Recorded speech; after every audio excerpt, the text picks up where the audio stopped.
नमस्कार, आप देख रहे हैं नादी टीवी और मैं हूं आपके साथ विकास द्विवेदी। मध्य प्रदेश की 28 विधानसभा सीटों पर चुनाव प्रचार थम गया है। 3 नवंबर को होने वाले मतदान से पहले आप प्रत्याशी सिर्फ घर घर जाकर जनसंपर्क कर सकेंगे, यानी कि डोर टू डोर। कहने को तो यह मामला उपचुनाव का है, लेकिन बीजेपी और कांग्रेस के बीच इसे लेकर जैसी तीखी बयानबाजी चली है, उससे इस घमासान को किसी मुख्य चुनाव जैसा स्वरूप प्रदान कर दिया है। यह कहना भी गलत नहीं होगा कि प्रचार के दौरान आपसी प्रतिस्पर्धा का माहौल दुश्मनी के स्तर तक पहुंच गया। नेताओं के बीच आरोप प्रत्यारोप के दौरान ऐसे ऐसे शब्द और संबोधन सुनाई दिए, जिससे नाराज होकर चुनाव आयोग को कमलनाथ जैसे दिग्गज नेता सहित कई प्रत्याशियों के खिलाफ भी कड़े कदम उठाना पड़ गए। टिकाऊ, बिकाऊ से लेकर गद्दार और खुददार के इस्तेमाल से चुनावी गर्मी का तीखापन बढ़ता चला गया। अब ये तो आने वाली 10 नवंबर को ही पता चल सकेगा कि इस सारे शोरगुल के बीच खामोशी से 7.5 करोड़ मतदाता के मन में क्या है।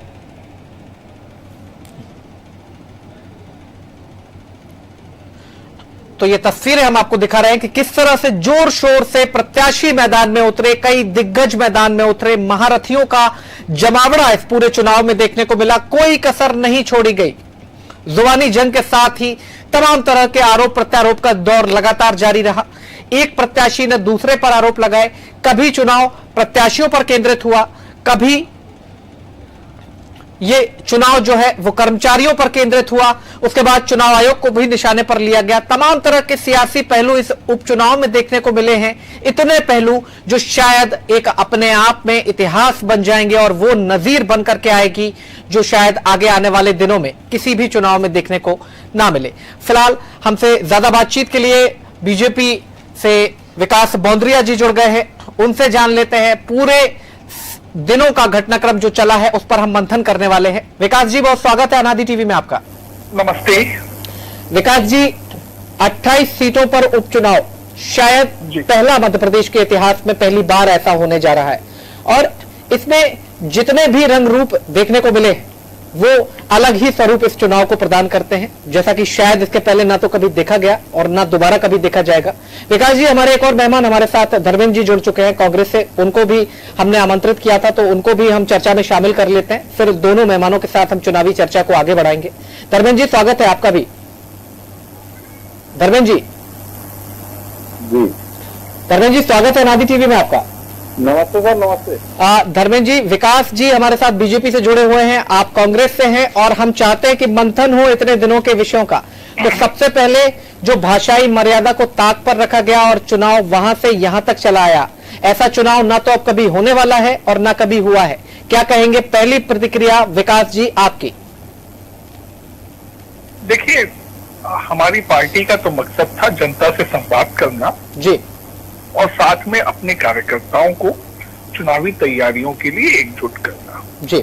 हम कोई से जनता को अपनी सरकारों की उपलब्धताएं बताते रहे। मध्य प्रदेश में हम पिछले 15 साल में और इन 7 महीनों में क्या कर पाए, उसकी हमने चर्चा करी और बड़े विस्तार से हमारे सभी नेताओं ने विभिन्न वो जनसभाओं के मंच हो या पार्टी के सम्मेलन हो, कार्यकर्ता सम्मेलन, उनमें उन चीजों की चर्चा करी है और भविष्य की क्या योजना है इसको भी हमने दिखाया। विधानसभावार हमने घोषणा पत्र प्रस्तुत किए। हाँ, साथ में कमलनाथ जी के 15 महीने की सरकार ने क्या क्या चूके करी, क्या क्या भ्रष्ट आचरण में वो सरकार लिप्त रही और उससे मध्य प्रदेश को क्या क्या नुकसान हुआ, इसकी चर्चा करना लाजमी है। चलिए विकास जी, एक छोटी सी प्रतिक्रिया आप धर्मेंद्र जी की भी ले लेते हैं, वो भी हमारे साथ चर्चा में जुड़े हुए हैं। धर्मेंद्र जी, विकास जी ने जो कहा कि हम अपने मुद्दों को लेकर के बीच में गए थे, जनता के जो 15 महीने का शासनकाल रहा कमलनाथ सरकार का, उसकी बात भी हमने वहां पर की, तो अब क्या कुछ कहेंगे आप विकास बौंद्रिया जी की प्रतिक्रिया के बाद? जनता के विचार में इस समय सबसे बड़ा मुद्दा है जनमत जी। 15 साल शिवराज सिंह की सरकार को जनता ने मैंडेट दिया, 15 साल के लिए शिवराज सिंह की सरकार को जनता ने चुना जी। और 15 साल की सरकार में मध्य प्रदेश को जो उपलब्धियां मिली वो जनता के सामने है। महिला अत्याचार में नंबर 1 जी, किसानों की आत्महत्या में नंबर 1 जी, बेरोजगारी में नंबर 1।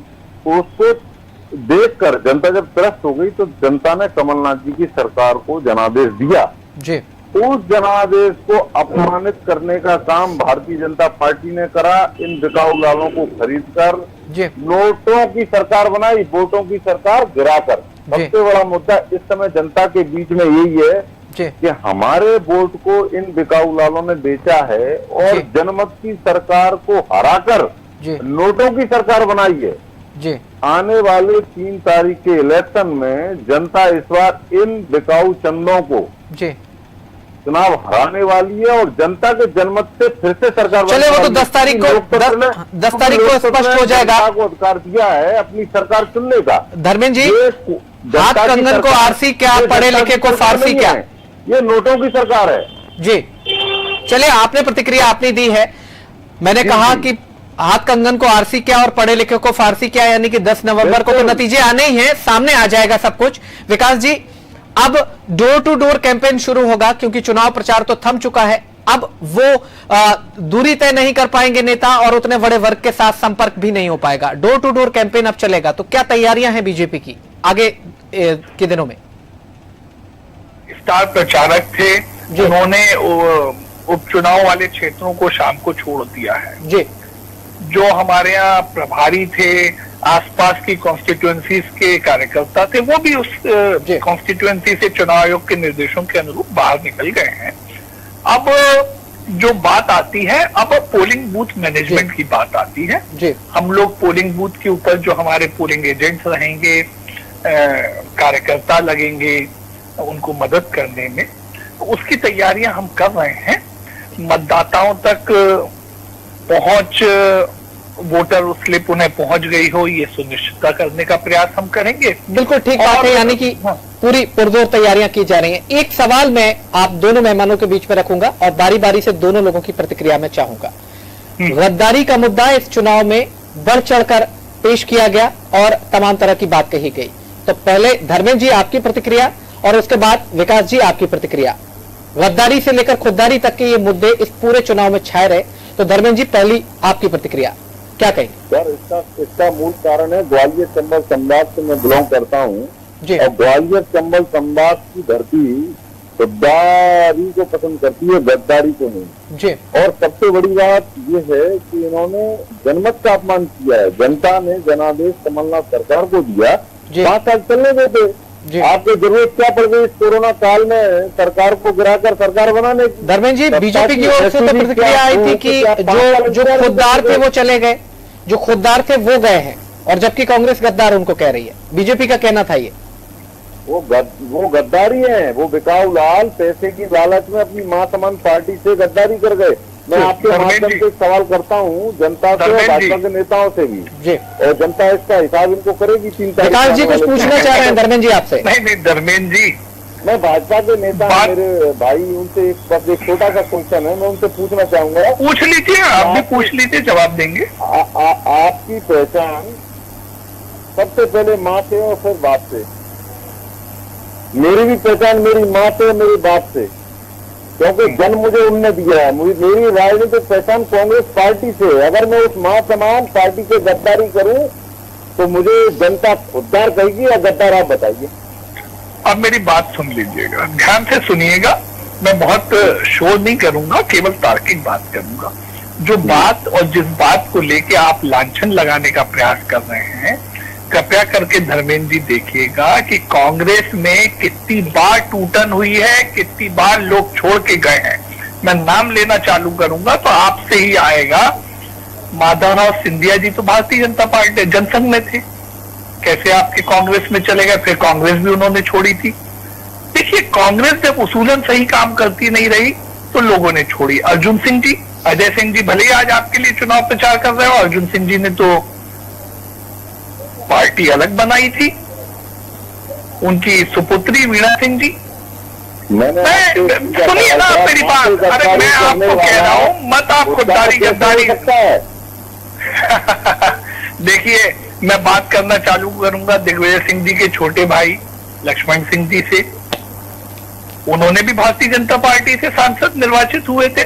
देखिए, बड़ा उसूल की बात है कि जब कांग्रेस का सिस्टम देखा ना, जनता ने जिसको विधायक चुना, जिस पार्टी से चुना, उसमें जनता का जनमत तो नहीं देता ना। इस बात पे आ जाते हैं। इन विधायकों को देखो, आप सुनिए तो पार्टी से नाराज थे, पार्टी से इस्तीफा दे, आपने विधायक की तो इस्तीफा दे दिया। विधायक तो आपने जनता ने चुना था, आपने जनता का 5 साल का जनमत आपको मिला था, वो देता। सुनिए ना, दावे मत करिए। इसलिए तो वो लोग उस जनता की नब्ज को पकड़ के आपकी पार्टी से विधानसभा से इस्तीफा देते हैं, ताकि तोहमत ना लगे कि पार्टी के हमारे सिंबल पे गए थे चुन के और अब हमसे हमारी पार्टी से इस्तीफा दे रहे हैं। उन्होंने विधायकी से भी इस्तीफा दे दिया, नए सिरे से उन्होंने काम चालू किया। जनाब आने वाले 3 तारीख सुनिए, आगे और सुनिए कृपया करके। और आपको ये मुगालता क्यों है, आपको ये मुगालता क्यों है कि जनमत आपको पक्ष में दिया गया था? आपको बहुमत मिला था क्या? नहीं मिला था। आपको वोट हमसे ज्यादा मिले थे क्या? नहीं मिले थे। विकास जी, यहाँ पर जब मुगालता पालते हैं कि जनमत आपके पक्ष में था, यहाँ पर ने कमलनाथ जी को चुना था। अरे कमलनाथ जी तो विधानसभा का इलेक्शन भी नहीं लड़े थे प्रभु 2018 में। विकास जी, तो मैं आप दोनों मेहमानों से तो विधानसभा का चुनाव तक नहीं लड़े थे। अगर वो तो जबरिया मुख्यमंत्री बन गए। कैलाशनाथ काटजू जी सिटिंग आपने सीएम बनाया था, वो हारे थे चुनाव। एक सवाल और मैं आप दोनों मेहमानों के बीच में रखना चाहूंगा, आप मेरी बात सुनेंगे। अरे आपको जनता ने जनमत के साथ बना कर देगी। एक मुद्दे पर आप दोनों ने प्रतिक्रिया दी है। मैं अगला सवाल जो है, बड़ा आरोप था बीच में, सिंधिया जी ने कहा था कि वल्लभ भवन दलालों का अड्डा बन गया था और वहां खरीद फरोख्त लगातार जारी थी। कमलनाथ और दिग्विजय सिंह के नाम उन्होंने लिए। उन्होंने कहा है दलाली पूरी तरह से चल रही थी। तो दोनों मेहमानों से एक छोटी छोटी सी प्रतिक्रिया और लेना चाहूंगा, क्योंकि समय की हमारे पास कमी है। पहले विकास जी, आपकी प्रतिक्रिया एक छोटी। देखिए, सिंधिया जी ने जो अनुभव किया वो बताया। उन्होंने ये भी कहा कि ये सब विधायक जिन्होंने इस्तीफा दिया, जिन्होंने जनता के साथ खुददारी करी, क्योंकि कमलनाथ जी की सरकार जनता के कामों को कर नहीं रही थी, उन्होंने ये भी कहा कि साहब इनने कितना प्रताड़ना सही है वही जानते हैं। जनता के काम लेके कमलनाथ जी के सामने जाते थे और भगा दिए जाते थे। नंबर दूसरी चीज, ये बात इमरती जी के द्वारा आई है कि कैसे कमलनाथ जी विधायकों को 5 लाख रुपए प्रति माह देते थे ताकि वो उनके पक्ष में खड़े ना। ये खुददारी है कि गद्दारी है?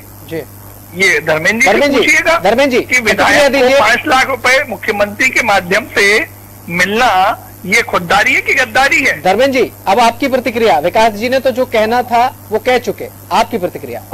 आदरणीय, इनके साथ जो विधायक गए हैं, बिकाऊलाल करोड़ीमल, उनमें से रणवीर जाटा,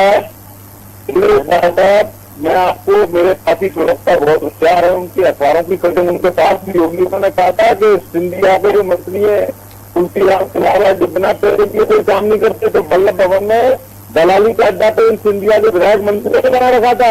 रही बात भ्रष्टाचार की और सिद्धांतों की, 15 साल में मध्य प्रदेश में व्यापक मुनाफा देता है। अरे साहब, यहाँ अरे जनाब, आप 15 महीने पहले कहे थे, आपने 2 साल पहले कहा था, 2018 में 2 साल पहले कहा था हम आयोग बनाएंगे, कार्रवाई करेंगे। क्या हुआ उनका? 15 महीने की सरकार चली आपकी। चलिए, हमारे पास समय की कमी है, तो हम आप दोनों मेहमानों से विदा लेना चाहेंगे। अपनी अपनी प्रतिक्रिया आप लोगों ने दी। विकास जी, आपका बहुत शुक्रिया, और धर्मेंद्र जी, आपका भी बहुत शुक्रिया। समय की कमी के कारण हम और ज्यादा देर तक अपने मेहमानों के साथ नहीं बने रह सकते, तो दोनों की प्रतिक्रिया आई है, दोनों तरह की चीजें निकल करके सामने आई हैं, किसका क्या कुछ कहना है, खुददार से लेकर के गद्दार तक। और जिस तरह के संबोधनों का पूरे चुनाव में प्रयोग किया गया और चुनाव आयोग ने जिस तरह से कार्रवाइयां की हैं, वो एक नजीर, यकीनन वो एक नजीर बनने वाली है मध्य प्रदेश के चुनावी इतिहास में, क्योंकि आज तक ना तो इतनी बड़े लेवल पर कभी उपचुनाव हुए हैं, 1-2 सीटों पर होते थे, लेकिन इस बार सरकार बनने और गिरने की स्थिति इस उपचुनाव के बाद बनी।